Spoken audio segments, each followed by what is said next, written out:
welcome to the Waterfront. Give it up for Artronica. Yeah, that's right, man. Irish. That's right, Kai. That's right. You know what's up, Doc. This is Norton Wisdom and Irish. It's Artronica. You can follow them on Instagram. Artronica Official. There's a big billboard right here. We're going to be doing a really special evening. We have a HBO series called 100-Foot Wave.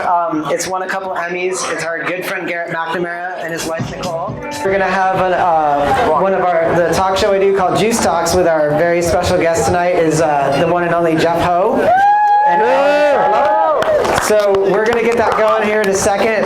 First and foremost, thank you to the Waterfront, to Jake and Andy and Vince and the crowd and the crew here for hosting us here.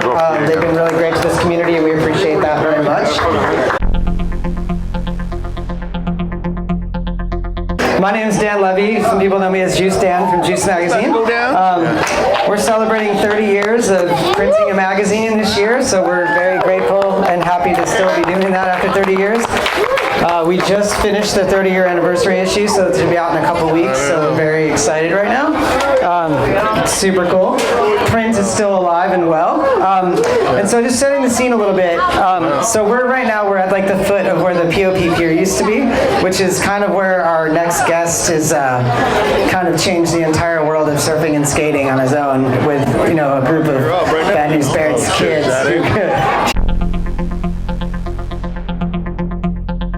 Change skateboarding into the attitude and style and aggression that we all come to love and celebrate to this day. Tonight's guests, we have two guests. They both have one thing in common. They're both very determined, they're very hard-headed, they're very stubborn, and they're very strong-willed. But their unwavering addiction to ride waves has changed surfing all the way through over like the last 5 decades. Jeff Ho is in the Surfboard Shapers Hall of Fame, Board Builders Hall of Fame, the Skateboarding Hall of Fame, our Hall of Fame.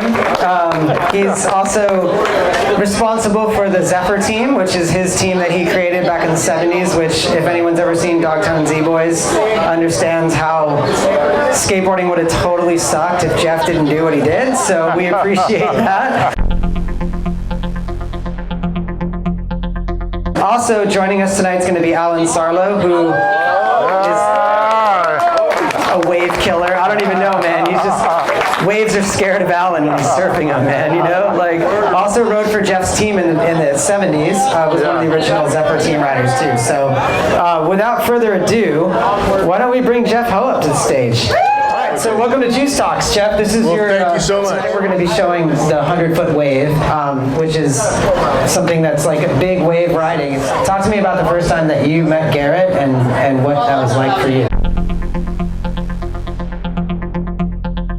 I met Garrett, in Hawaii, and he's one of the guys that was outstanding. And one of his goals was to ride, big waves. The way I met him was that he was surfing the North Shore, and he had a goal. He wanted to get the biggest waves at sunset, and he was one of the guys that I know was always charging, and he's charged the Bay, all these other places. There's some Phantoms, a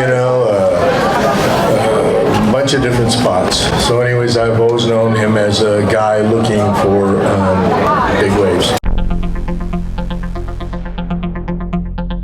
Back in the day when you first met him, you saw what he was doing and you kind of started to work on board designs. And tell us about what that was like for you as a board builder, seeing what was possible. Well, yeah, Garrett was, competing, and there's, the contest on the North Shore of the Triple Crown, and one of his goals was to try and get the Triple Crown. And I was working with him and trying to design some boards that were really performance-y that he could, win the contest on. So ever since then, I was like, I don't know, years ago, we've been, talking about design and working on different types of boards. What did do you think drives Garrett to want to surf the biggest waves in the world? Once you ride a wave, you know, you get hooked. I believe, you know, in Garrett's mission that he wanted to ride the biggest waves. Part of his story is that, like, you know, he's still searching for that wave, this 100-foot wave. And, you know, will he get it? I don't know. Is there a 100-foot wave that, you know, someone can ride? I don't know. Is there a rideable one where you can survive it? Well, if the conditions were right, you know, it could be perfect conditions, and you could get that wave. So yes, I believe that Garrett is still on that mission, and he's been on it, you know, and it's been a lifelong mission. The waves that you guys used to ride, you had to paddle in. Like, there was no wave runners or jet skis. And I think, little shout out to Herbie Fletcher. And Herbie was the guy who was trying to take the wave runner and ride pipeline with the wave runner. I mean, he was just trying to get barreled on his wave runner. But, you know, that was like in, you know, the 70s and stuff like that. And, you know, as time goes on, we get other guys, you know, and, you know, they're trying to figure out how to get into a bigger wave that you cannot paddle into. Yeah. So they started using Zodiacs, and then now they're just full-on modified, you know, supercharged jet skis. They're just, you know, Big Mac jet skis now. Super intense. I mean, I don't even know, man, paddling into a wave in Nazare.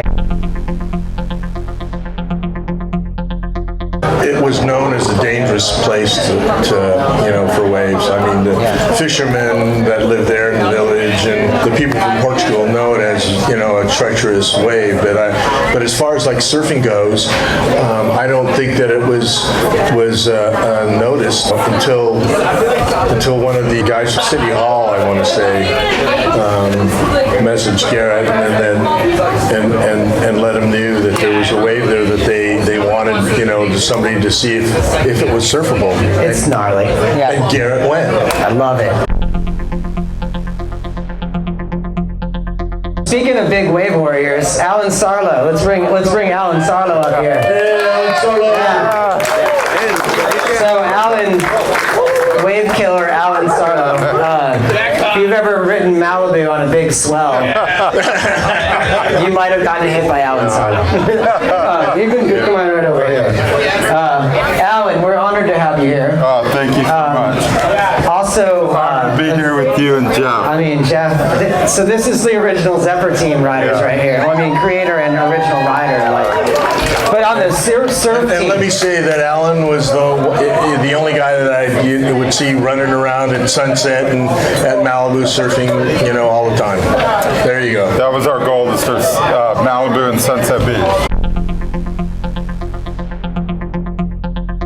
You've towed into waves, so Oh yeah. what's it like when you let go of the rope? Like, what's that moment like for you? Because I mean, it's fucking insane, man. It's exhilarating times 1,000. Like, you look around and the wave's like 2 stories tall, and you're like, you're strapped into your board with foot straps, and you're just going a million miles an hour. And it's you have to build up to it. You have to surf Sunset and take heavy drops and just work your way up to it. Otherwise, you're gonna freak out and bail.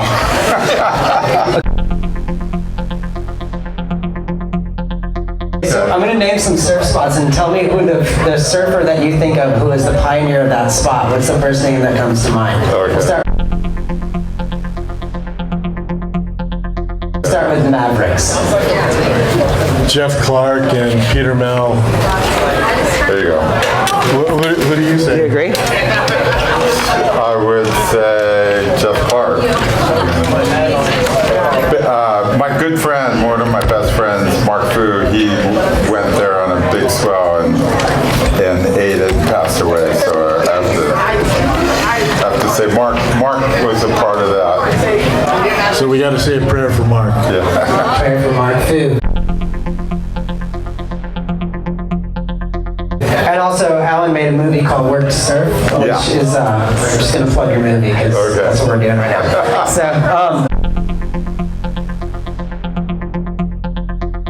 okay, what about Waimea Bay? Wow. Greg Dahl. gotta say Greg Noel. Winning right now. We're doing a little service. Ruby Jones. All right. What about Jaws? Derek Dorner. Whoa. And Laird Hamilton. Laird Hamilton. Yeah, Laird Hamilton. Derek Dorner, I went to Mark Twain Junior High School with him, by the way, and we surfed POP and Venice Jetty, and that was one of the reasons why I got to the North Shore, because one of my best friends, Derek Dorner, originally from Venice, was on the North Shore as a North Shore lifeguard. He goes, come on over, man, waves are insane here. And we surfed Pipeline at Sunset Beach in the 70s. Sick. All right, so I want to know from both of you, what's the scariest thing that's ever happened to you on a wave? We were all going to Todos. It was a giant swell. Everybody was there, and I had just came back from surfing Sunset, and so I jumped off the boat. Everybody was like, let's look at it, check it out. I go, fuck that. I'm jumping off the boat. So I jumped off the boat, I paddled like to, I thought where the waves were breaking.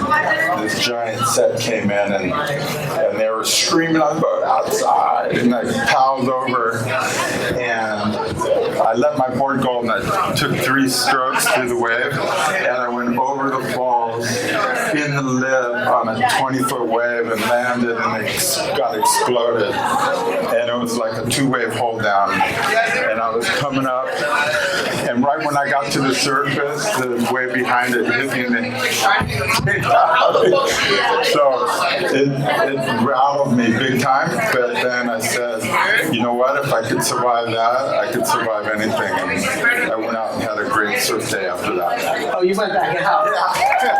That's what I'm talking about right now. So this lends itself to the 100-foot wave condition. It's like, it takes a different type of person to have that mentality to fucking slam and almost die probably. Yeah. And then be like, fuck, let's go back out. Yeah, we're back out there.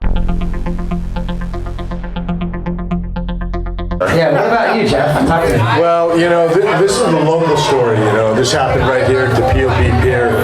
This is when I was a young guy, and there were no leashes, and, you know, I did the sneak-in thing. There was a swell, and everybody knows that the pier used to break at low tide. So at high tide, it would push the waves close into the angle pilings. And so I was just playing games with it and going like, I'm just going to keep surfing, whatever, blah, blah, blah. So I tried to make it across in front of this angle piling, and I was really high, and bam, it took me over the falls, straight into the pilings. I put my board in front of me, and it just snapped it into barnacles in there, barnacles in my face, barnacles on my wetsuit, just ripped it, and then there you go. That was an interesting day. That was right out here. That was right out here, but the waves were so fucking good. I couldn't stop. I was just trying to squeeze more out of it. Dude, so the reason I asked that is because when we're getting ready to watch, it's like, it's death-defying surfing. Like, and the difference between a lot of surfers and Allen specifically is that Allen doesn't surf waves to survive them, he surfs waves to surf them. So it's this mentality of finding a 100-foot plus wave, like, and actually surfing it instead of surviving it is kind of the mission that these guys are on. I think you guys can relate to that really well. So Jeff's known as like a heritage board builder. So he's been building boards since what? I would say the 60s. Yeah, and, say the 60s. You shaped boards for Allen. So talk to me a little bit about the relationship between a board builder and a surfer. Well, you have to get the accurate way that the surfer rides the board, and you have to get information from the surfer. And Alan and I have been building boards for, I don't know, decades. Let's just say decades. And you know, I've made some ones for Alan that I feel are good. And ask him, I don't know. Jeff was always the next level. They're always the lightest, the strongest, the fastest. They had the best concave, had the hardest edge, and the most high performance. And something you could ride and feel really confident, and that you could make the wave and feel. I think confidence is a lot because you know you look at the wave and you're like, oh, okay, can I do it? And you're on a jet boat neon colors. And like, Yeah, the colors are cool too. Well, thank you, Alan, for the compliments. Well deserved. I want to thank you, Jeffo, and you, Allen Sarlo. But is there anything you'd like to say in closing right now before we get to this thing? Well, yeah, I think we're all gathered here to see like Garrett's film. I think this is the first one that one of his series, Yes. the 100-foot wave, and you know, this gives a lot of insight into, you know, what it takes to, you know, hunt big waves and to go after them and, you know, chase them worldwide, because that's what he does. And it's a cultural thing too, because he drags his family around. He takes his family with him. I met Garrett through Mark Fu and Derek Dorner on the North Shore. Those guys were all big wave riders, and I was striving to be a good big wave rider. And he said, "Hey, this is Garrett. And we surf Waimea together, surf Sunset together, surf the outer reefs, paddle the outer reefs together." And so it was an honor, a privilege, and just a super cool guy, willing to share his knowledge. Yeah. So when you're living on the North Shore, like, you know, you kind of know who the people are. And if you're living there year round and you just meet people, and I met Garrett and he, you know, and his brother Liam, and they just kind of became family and stuff. And, you know, we all had that common thing that we're looking for some good surf and boards to ride them on. That's it, pretty much. The ride, man. It's all about the ride. It is. One last thing. Say thank you to you, Dan, and the Venice Brotherhood's real. We were born in St. John's Hospital, Santa Monica, raised here in Santa Monica, and served Venice. And the Venice Brotherhood's real. I look around and see all my friends. And sisterhood. And sisterhood. And sisterhood, yes. I see you. I see you, Girl Swirl. Yeah, it's sisterhood. There you go. Well, I just want to thank you, Dan, and Terry, and the Juice Magazine for presenting this night. I want to thank Garrett McNamara and his family for, you know, loaning this episode of the 100-foot wave so that you guys can enjoy it, and hopefully you will. Get inspired. Get inspired. With that, thank you, Jeff Ho and Allen Sarlo. I wish we had more time with you guys right now. Big round of applause for the fucking foundation of surfing in Venice right here. There you go, dude. There you go, man. What an honor. So we're gonna go right into the episode 1 after this. So I'm just gonna set this up a little bit for you guys. So this is an Emmy award-winning series that HBO produced with Garrett and Nicole McNamara. It's pretty freaking amazing. So we're gonna show you guys season 1, episode 1. It's streaming on HBO Max right now. So thank you to HBO for joining us tonight and letting us showcase this wonderful series. Also thanks to Mercedes-Benz for supporting Garrett McNamara and making this possible. Garrett's pimping, man. Mercedes-Benz sponsorship, bro. What's up? We need to step our games up. But we just want to say thank you to all of you for coming tonight. This is a super special series. HBO doesn't play around, so you know it's good. And let's get a little message from Garrett and Nicole. Aloha, Venice. What's up, everybody? I wish I was there with you. We both wish we were there. Venice is one of our most favorite places. Awesome people.